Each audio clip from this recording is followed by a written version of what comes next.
राजस्थान की तपती रेत के बीच एक ऐसा गांव है जहां पिछले 300 सालों से कोई इंसान नहीं बसा।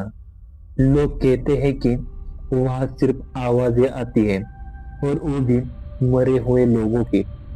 चार दोस्त रवि, आर्यन, कबीर और सिमी जयपुर से जैसलमेर घूमने आए थे। लोकल गाइड ने रास्ते में समझाया कि साहब, दिन में जाओ तो ठीक है, लेकिन रात को कुलदारा गांव की तरफ मत जाना।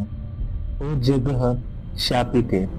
रवि ने मुस्कुराते हुए कहा, भूत वूत कुछ नहीं होते भाई, बस लोकल लोग डराते हैं कि टूरिस्ट वहां तक ना जाए।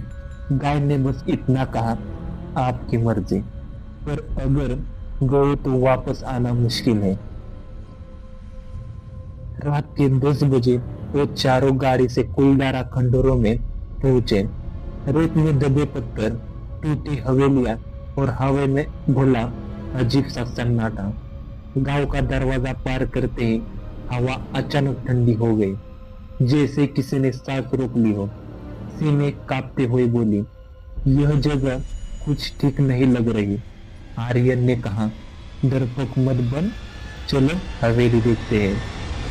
मोबाइल की टॉर्च ऑन करते ही दीवार पर पुराने अक्षरों में कुछ उभरा, यह गांव शापित है, जो यहाँ रुकेगा वो लौट नहीं पाएगा। कबीर ने हंसते हुए कहा, वाह, बढ़िया हॉरर मूड है। लेकिन तभी उसके पीछे की दीवार धीरे धीरे कांपी, जैसे किसी ने अंदर से मुक्का मारा हो। चारों एक पल को जम गए। रवि बोला, शायद हवा है, पर बाहर हवा एकदम बंद थी। चारों एक पुरानी हवेली में चले गए। बीच में पड़ा था एक टूटा दीपक, और जैसे ही रवि ने उसे उठाया, दीपक में अपने आप आग जल उठी। किसी की फुसफुसाहट सुनाई दी, वो लौट आए हैं। सिमी डर कर बोली, कौन लौट आए हैं?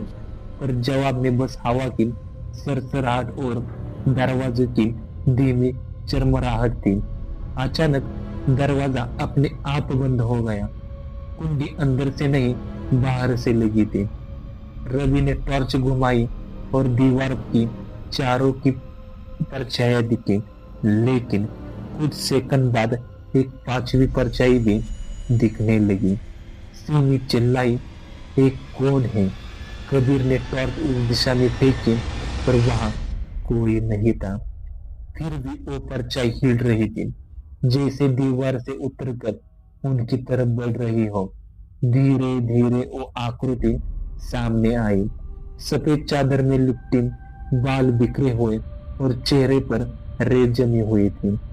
उसके पांव नहीं थे, बस धुंध सी लहरा रही थी। वो बुदबुदाई, क्यों तोड़ा तुमने हमारा सन्नाटा? कबीर कांपते हुए बोला, हम बस देखने आए थे, माफ कर दो। आवाज आई, यह हमारा घर था, जब तक लालच ने इसे अपवित्र नहीं किया। धीरे धीरे हवा में कोई और आवाज गूंजने लगी, बच्चों की हंसी, औरतों की रोने की, पुरुषों की चीखने की आवाज। रवि चिल्लाया, ये क्या हो रहा है? और तभी दीवार पर अपने आप आकृतियां उभर आई, जली हुई औरतें, बुजुर्ग और बच्चों की आकृतियां, जैसे किसी ने उनकी आत्माओं को वही कैद कर दिया हो। आर्यन ने दरवाजे की तरफ दौड़ लगाई, पर दरवाजा खुला नहीं। अचानक पीछे से आवाज आई, अब कोई वापस नहीं जाएगा। एक ठंडी हवा चली और आर्यन जमीन पर गिर पड़ा। जब बाकी तीनों से उल्टा उसे पलटा, उसका चेहरा नीला पड़ चुका था, सांसें उसकी बंद थी।